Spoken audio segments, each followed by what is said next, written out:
Nous allons étudier ici la transformation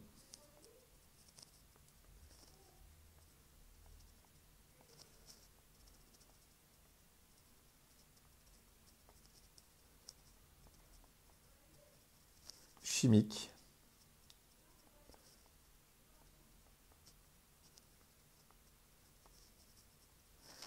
du fer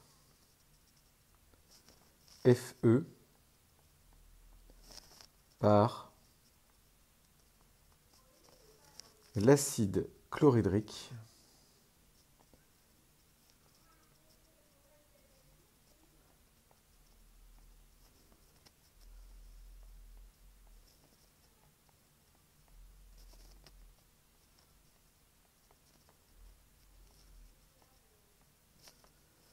H+,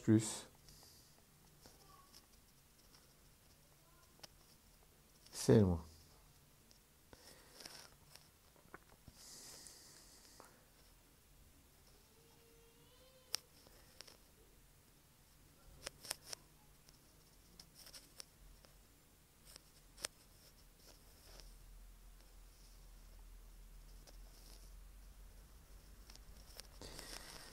Alors,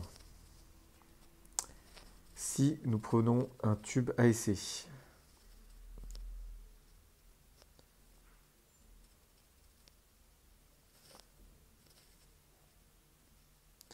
nous mettons dans ce tube du fer en contact avec de l'acide chlorhydrique H+, Cl-. Il se produit une transformation chimique. À ce contact, visuellement, nous voyons un dégagement gazeux se produire. Si on approche une flamme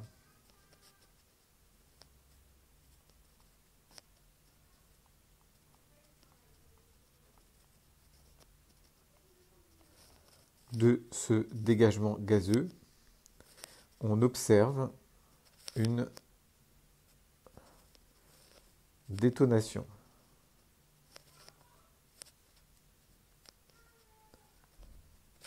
Cette détonation est caractéristique d'un gaz qu'on appelle le dihydrogène.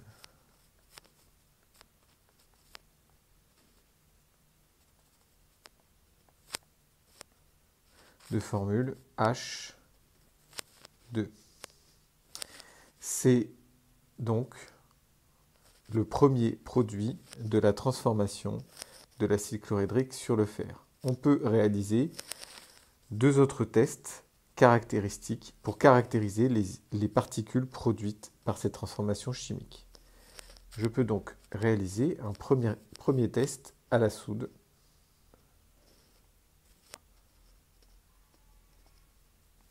De formule chimique Na+, H-. La soude est un détecteur qui permet de détecter des ions métalliques. Quand je place donc la soude dans le résultat de la transformation de l'acide chlorhydrique sur le fer,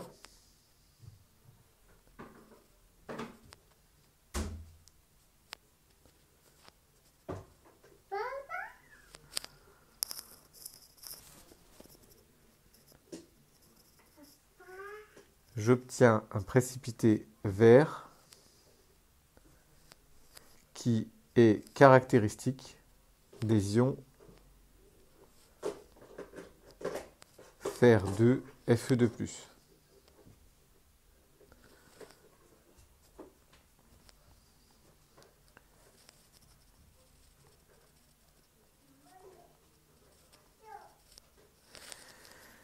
Donc, ce premier test permet de mettre en évidence le deuxième produit de la transformation chimique, qui est l'ion Fer2, Fe2+.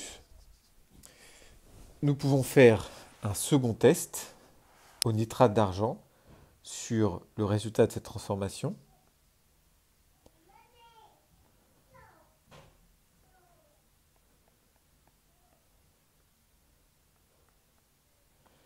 Le nitrate d'argent a pour formule chimique Ag+,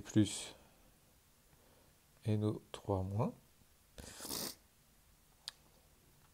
Et donc, lorsqu'on teste au nitrate d'argent cette solution, on obtient un précipité blanc qui noircit à la lumière. Ce précipité blanc est donc caractéristique des ions chlorure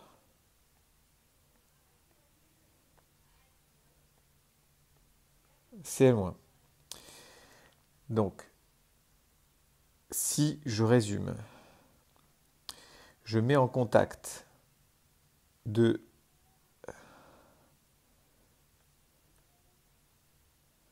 l'acide chlorhydrique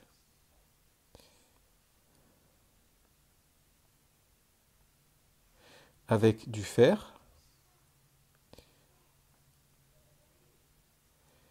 et j'obtiens du dihydrogène H2, des ions fer 2 Fe2+, et des ions chlorure Cl-.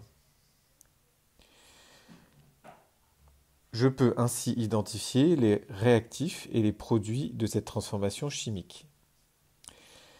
Les réactifs sont ici en vert. Je vous rappelle que les réactifs sont les corps ou particules qui réagissent ensemble pour former les produits. Donc ici, nous avons deux réactifs. L'acide chlorhydrique H+Cl- et le fer Fe. Donc, lorsqu'ils rentrent en contact, ils produisent des particules qu'on appelle les produits. Les différents tests caractéristiques permettent d'identifier ces produits. Le test à la flamme a permis d'identifier un premier produit qui est le dihydrogène H2. Je vais le noter P1. Le test à la soude a permis d'identifier un deuxième produit qui est l'ion fer 2 Fe2+. Et le test au nitrate d'argent a permis d'identifier un troisième produit qui est l'ion chlorure Cl-. Je peux ainsi écrire, en connaissant les réactifs et les produits, le bilan de cette transformation chimique. Écrivons donc le bilan.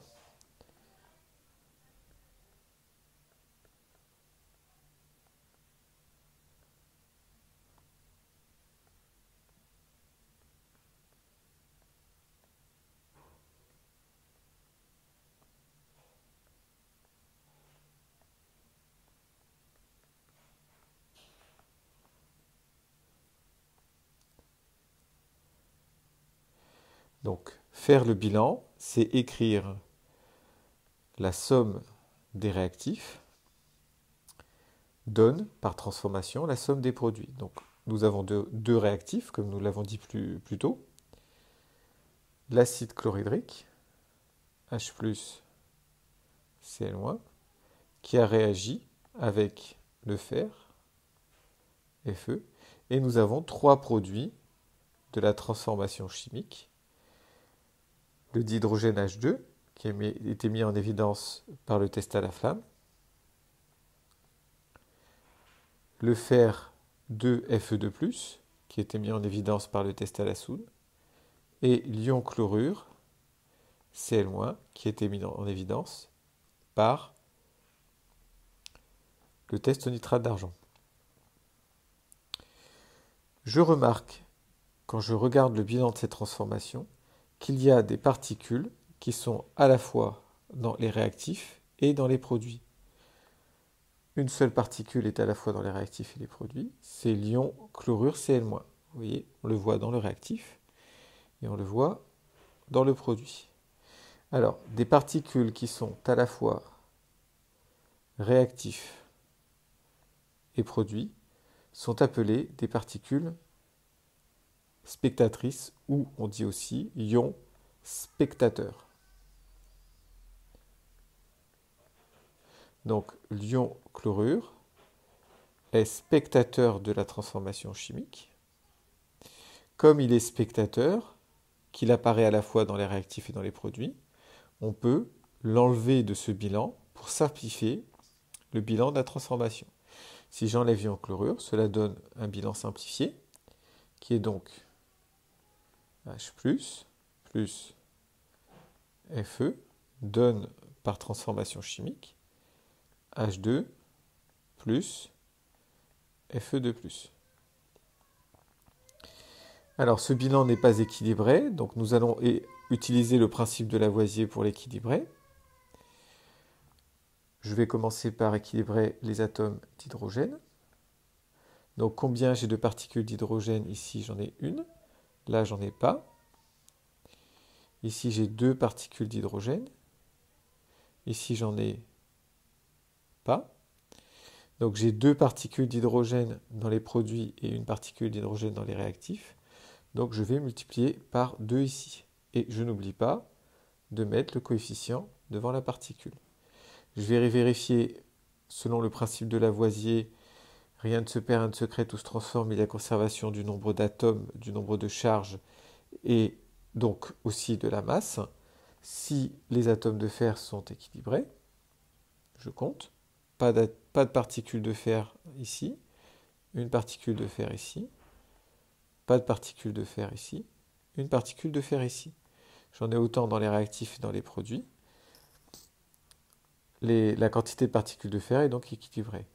J'arrive donc au bilan final de cette transformation que je peux noter. 2 particules d'hydrogène réagissent sur le fer. Il y a transformation en dihydrogène gazeux plus ion fer2 Fe2+. J'ai donc établi le bilan de cette transformation que je peux encadrer.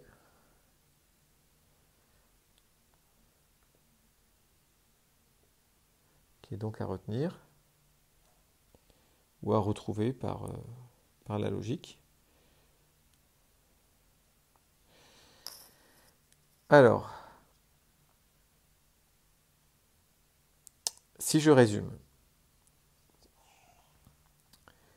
le fer et l'acide chlorhydrique rentrent en contact, ce sont les réactifs.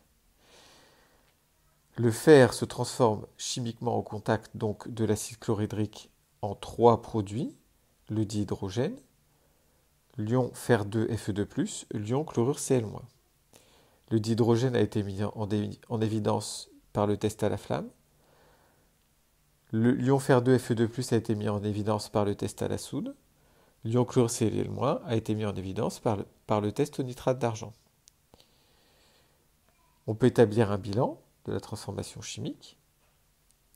Les ions chlorure sont à la fois réactifs et produits, ils sont donc spectateurs, on va les enlever du bilan. Et le principe de Lavoisier nous permet d'équilibrer cette transformation chimique.